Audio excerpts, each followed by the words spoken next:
এই মহতি উদ্যোগের প্রশংসা না করে পারা যাবে না। এখানে আমরা দেখতে পাচ্ছি শিক্ষার্থীরা অনেক ভূমিকা রেখেছে। তারা সড়ক সুশৃঙ্খল বজায় রাখার জন্য তারা নিয়ন্ত্রণ করছে। শিক্ষার্থীরা দেখা যাচ্ছে, এখানে দেখা যাচ্ছে শিক্ষার্থীদের জন্য কিছু খাবারেরও ব্যবস্থা রয়েছে।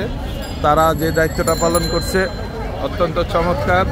জনগণ বলেন, আপনার কেমন লাগতেছে এই যে শিক্ষার্থীরা যে একটা দায়িত্ব পালন করতেছে, এই ব্যাপারে কিছু বলেন। নতুন স্বাধীনতা আমরা পাইছি, তাদেরকে ধন্যবাদ জানান। আসসালামু আলাইকুম।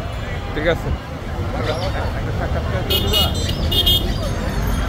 আমরা জিজ্ঞেস করবো যে তোমরা কেন এই ভূমিকা নিচ্ছ। তোমরা বলবা যে আমরা দেশ গড়ার ছেড়ে দিতে চাচ্ছি না, আমরা চাচ্ছি যে পরবর্তীতে সুন্দর থাকে বা এখন ট্রাফিক নেই, এই যে ঠিক দিবা। আমি এখানে একজন শিক্ষার্থীর সঙ্গে কথা বলবো। হ্যাঁ, তুমি কোন স্কুলের বা কলেজের? সরকারি কদম রসুল কলেজ, গার্লস গাইড। কদম রসুল সরকারি কদম রসুল কলেজের আমি গার্লস। আচ্ছা আচ্ছা, তো তোমরা কেন এই ভূমিকা অবতীর্ণ হয়েছো?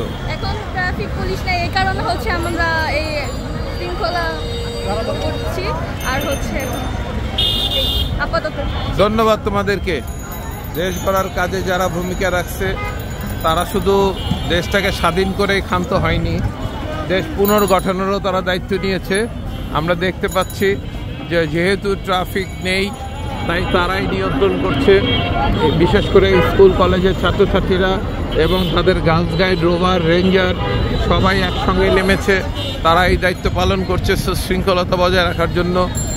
এখানেও আমরা কয়েকজনকে দেখতে পাচ্ছি।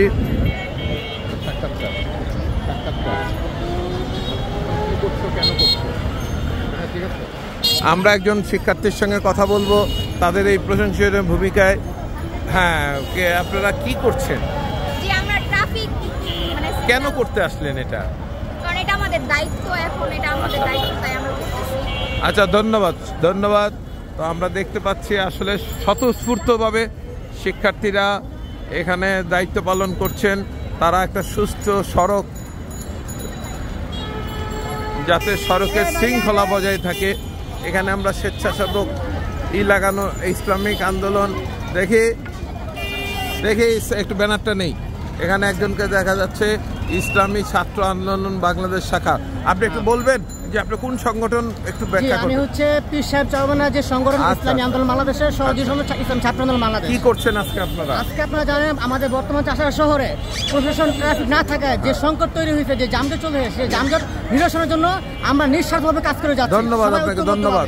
শুনলেন বন্ধুরা, আসলে সবাই স্বতঃস্ফূর্তভাবে যা করছে এটা আমাদের সবাই এগিয়ে আসা উচিত। ধন্যবাদ। যে যার যার স্থান থেকে সংস্কারের দায়িত্ব নিয়েছে, এই যে আমরা একজনকে দেখছি, উনি ট্রাফিকের ভূমিকায়। আসসালামু আলাইকুম। ওয়ালাইকুম আসসালাম। আপনি কি করতেছেন? আমি এই যে আজকে আমার রাষ্ট্র অসহায়, অভিভাবকহীন। আজকে আমার রাষ্ট্রে কোনো অভিভাবক নাই। আমরা কিসের মুক্তিযুদ্ধ করেছিলাম? আজকে আমার মুক্তিযুদ্ধ বিপন্ন পথে, তাই আমি রাস্তায় নেমে এসেছি নিয়ন্ত্রণের জন্য। সুতরাং আমার পবিত্র দায়িত্ব, আমি একজন নাগরিক, আমি একজন মুক্তিযুদ্ধের সপক্ষে শক্তি, এই জন্য আমি রাস্তায় নেমে আসি। আজকে পুলিশ বাইরা নাই, আজকে পুলিশ আমাদের বিপক্ষে চলে গেছে, যার জন্য আজকে রাস্তা নামব। সুতরাং আমি চাই আমার এই সমস্ত ভাইদেরকে আপনারা নিজেরা সংশোধিত হইয়া আপনারা আপনাদের দায়িত্ব পালন করুন, দেশের জন্য কিছু করুন। ধন্যবাদ আপনাকে, ধন্যবাদ। যার যার স্থান থেকে দেশ গড়ার দায়িত্ব নিয়েছে। এই যে আমি এখানে দেখতে পাচ্ছি কিছু জনগণের একটি অংশ, তারা এখানে এই আইল্যান্ডের মাঝখানে তারা বৃক্ষরোপণ করছে। অত্যন্ত প্রশংসনীয় একটি উদ্যোগ। আমরা তাদের সফলতা কামনা করছি। এভাবে যার যার জায়গা থেকে সবাই যদি এগিয়ে আসে তাহলে দেশটা সুন্দর হবে। ধন্যবাদ সবাইকে।